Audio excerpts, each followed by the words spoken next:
नमस्कार। विद्युत धारा और इसके प्रभाव। आज हम अपनी इस वीडियो में देखते हैं विद्युत धारा का तापीय प्रभाव और विद्युत धारा का ऊष्मीय प्रभाव व विद्युत धारा का प्रकाशीय प्रभाव। तापीय प्रभाव या ऊष्मीय प्रभाव दोनों एक ही हैं। जब किसी अवयव से विद्युत धारा सप्लाई होती है या पास होती है तो कोई भी जो अवयव है वो ऊष्मा प्रदान करे, गर्म हो जाए तो वो विद्युत धारा का तापीय प्रभाव कहलाता है, जिसे हम ऊष्मीय प्रभाव भी कह सकते हैं। अब इस बात को बताने के लिए मेरे पास जो उदाहरण है मैं उसमें देती हूँ आपको। सबसे पहला मेरे पास ये आयरन की रॉड, आयरन की प्रेस है, आयरन करने वाली प्रेस है। ये आयरन मेरे पास जो है इसमें ये देखो, और यहाँ ये सॉकेट में जैसे ही ये प्लग लग जाएगा, ये प्लग है, ये प्लग जैसे ही सॉकेट में लग जाएगा तो ये विद्युत धारा इसके अंदर सप्लाई होनी शुरू हो जाएगी और ये जो आयरन है ये ऊष्मा प्रदान करना शुरू कर देगी। ये आयरन क्लॉथ्स को करना शुरू कर देगी। उसके अलावा जो मेरे पास अभी है, ये मेरे पास एक पुरानी रॉड है। ये पानी में लगाने से इसमें भी ये गर्म हो जाती है और पानी को गर्म कर सकती है। ऐसे ही हमारे पास और भी अन्य उदाहरण हैं, जैसे एक हीटर है, दूसरा बाथरूम में लगने वाला गीज़र या किचन में इंस्टेंट गीज़र। ये हमारे ऊष्मा के प्रभाव को बताते हैं जब किसी भी अवयव के अंदर से ऊष्मा विद्युत सप्लाई होती है, पास होती है, तो ये उसका ऊष्मीय प्रभाव है। दूसरा जो है वो है विद्युत धारा का प्रकाशीय प्रभाव।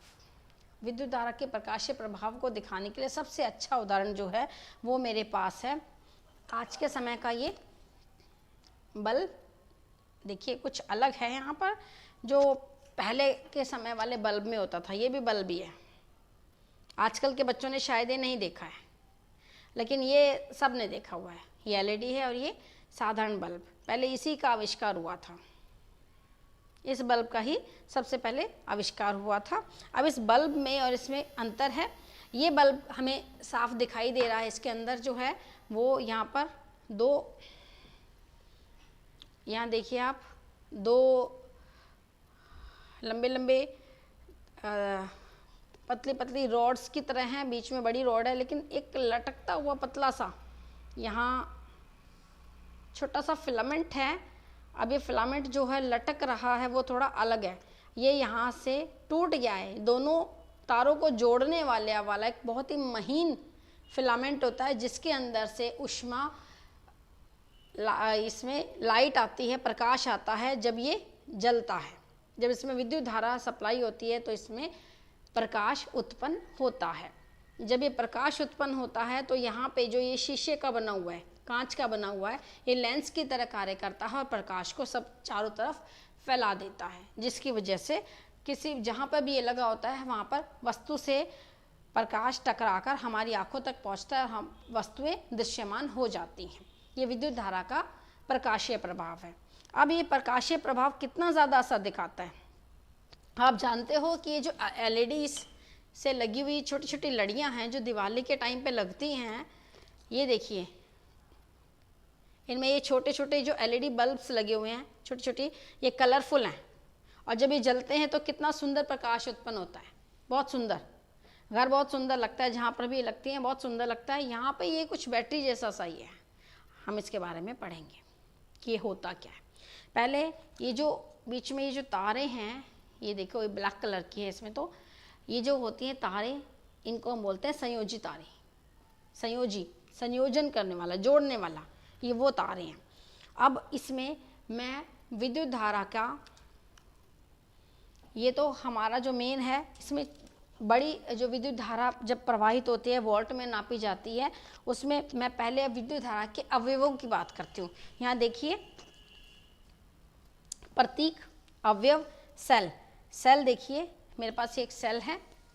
ये सेल देखिए, सेल मैंने पहले बताया हुआ है। सेल जो है ये समानांतर लाइनें होती हैं और बीच में मोटा सा हिस्सा होता है जिसमें कुछ मटेरियल भरा होता है। अब वो मटेरियल क्या है, सेल को खोलना पड़ेगा ना, सेल को खोलना पड़ेगा, तब पता चलेगा कि आखिर इसमें होता क्या है। अब हम देखते हैं इसमें है क्या। मैंने ये सेल जो है, देखिए ये कटर है, इसकी सहायता से मैंने ये सेल को, इस वाले सेल को बड़े ध्यान से हटाया। ये जितनी, इसको जब मैं हटा रही हूँ, ये बहुत ध्यान से करना होता है, ये हाथ में लग जाता है। और ये ऊपर वाला आवरण है इसका, जिस पे कलर नाम वगैरह लिखा हुआ था, वॉट बताया था, 1.5 वॉट का होता है ये, बहुत थोड़ा वॉट है, हमें करंट नहीं लग सकता। इसको हटाया हमने, साइड में किया। उसके बाद जो मैं ये टोपी वाली भाग बताती हूँ, ये टोपी वाला भाग, इसको हम बोलते हैं धनात्मक, और जहाँ ये प्लेन वाला हिस्सा होता है इसको बोलते हैं ऋणात्मक।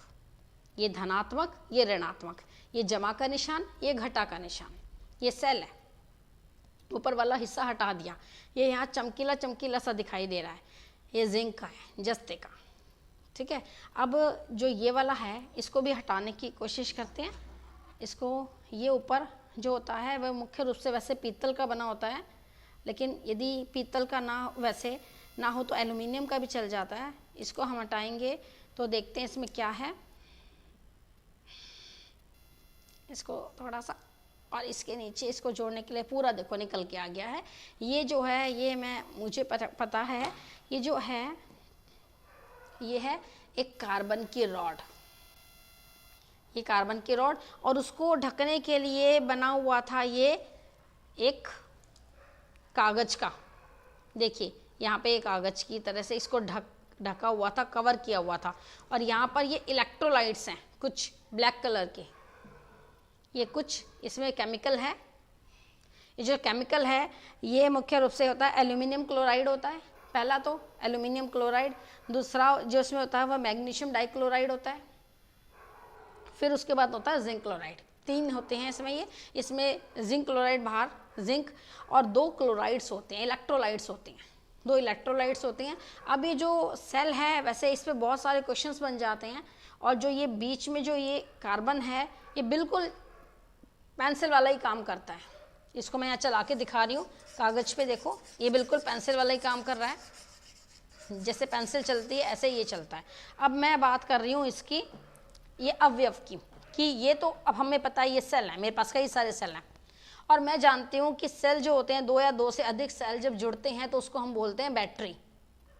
2 सेल या 2 से ज़्यादा सेल आपस में जुड़ जाएं तो हम बोलते हैं उनको बैटरी। अब ये सेल जो है, यदि किसी इसको प्रतीक के रूप में, हम इसको प्रतीक के रूप में इस्तेमाल करें तो कैसे होगा। देखो यहाँ पर ये सारा केमिकल फैल गया है। प्रतीक, मेरे पास क्या है, सेल। ये यदि मुझे सेल यहाँ नहीं रखना, प्रतीक रखना है तो क्या होगा, देखो ये वाला डंडा ऐसे, ये इसको, ये छोटा डंडा, ये सेल है। उसके बाद ये इसका जो टोपी वाला हिस्सा होता है वो जमा, धनात्मक, और दूसरा प्लेन वाला हिस्सा, जो प्लेट या प्लेन वाला एरिया जो होता है उसको हम बोलते हैं ऋणात्मक। इसके बाद ये जो तार मैंने बताई थी, ऐसे ये वाली तार जो होती है ये संयोजी तार, कोई भी संयोजी तार हो सकती है। तार के अंदर वैसे सबसे बढ़िया तो होता है इसके अंदर चांदी, सबसे अच्छी सुचालक है, लेकिन चांदी बहुत महंगी है। उसके बाद जो आता है वो तांबा आता है, तो आजकल तांबा भी नहीं इस्तेमाल कर रहे, हम कर रहे हैं इसमें एल्युमिनियम। तो इसमें एल्युमिनियम की पतली सी वायर होगी अंदर। उसके बाद देखिए ये यहाँ पर, ये यहाँ से ये एम की शेप में और बीच में एक वृत्त है, ये है बल्ब। ये जलता है तो ऐसे ये बना देते हैं, ठीक है। ऐसे ही ये देखिए 2 मोटे मोटे बिंदु, ये प्लेन लाइट, और इसको आपस में जोड़ दिया तो ये ऑन की स्थिति आ जाती है। यहाँ पे ये 2 बिंदु के बीच में ये नहीं जुड़ा तो ये ऑफ की स्थिति आती है, यानी कि अब ये तार आपस में नहीं जुड़े। इसको दिखाने के लिए मेरे पास और है एक, जब हमने खेल किया तो खेल में भी ये था, यदि ये सेफ्टी पिन है, सेफ्टी पिन से ये संयोजी तारों को मैंने ऐसे जोड़ दिया, यहाँ से भी जुड़ा हुआ है, यहाँ से भी जुड़ा हुआ है। जब ये जुड़ा है तो इसका मतलब क्या है, ये ऑन की स्थिति में है, ये आपस में जुड़ गया, ये ऑन की स्थिति में है। लेकिन यदि ये यहाँ से नहीं जुड़ा, ये अलग रखा है, एक की तरफ से जुड़ा हुआ है, एक की तरफ से जुड़ा हुआ, दूसरा ये नहीं है, अलग है, तो ये क्या है, ऑफ की स्थिति।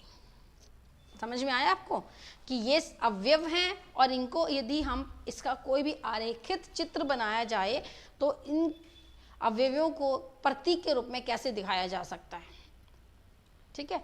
ये ऊष्मा का तापीय प्रभाव, विद्युत का तापीय प्रभाव और विद्युत का प्रकाशीय प्रभाव, इसके बारे में बताया गया इस वीडियो में, और साथ में अवयव और उनके प्रतीक के बारे में भी यहाँ पर मैंने आपको अच्छे से बताया है। Thank you.